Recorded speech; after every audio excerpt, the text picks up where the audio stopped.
Hello everyone. তো আজকে আমি চলে আসলাম আরেকটি ভিডিও নিয়ে। এই ভিডিও টাইটেল দেখে তোমরা বুঝতে পারছো যে এটা কিসের ভিডিও। তো আমি মা হতে চলেছি, অনেক দিন তোমাদের শেয়ার করা হয়নি, আমি অসুস্থ ছিলাম তাই। তো এটার জন্য মাইন্ড করো না। এখানে রান্না বান্নার কাজ চলছে, তো এইদিকে দেখতে পাচ্ছি সবাই আবার চলেও এসেছে। তো এই ফাঁকে আমি রেডি হয়ে গেলাম। তো আমার পুরা লুকটা দেখতে পাচ্ছ তোমরা। তারপর আমাকে ওখানে নিয়ে যাচ্ছে বসানোর জন্য, যেখানে আমাকে বসিয়ে আশীর্বাদ করবে সবাই বড়রা মিলে। তারপর আমি বাবা মাকে সবাইকে প্রণাম করে নিলাম, যেটা নিয়ম আর কি। তোমরা হয়তো সবাই জানো যারা মা হয়েছো, এই দিনটাতে এতই খুশি লাগে আর কি বলবো।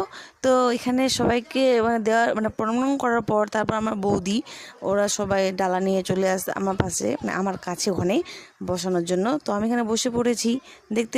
আর এতটাই গরম ছিল যে আর কি বলবো। তো বাকিটা আসছে পার্ট 2-তে। Bye bye.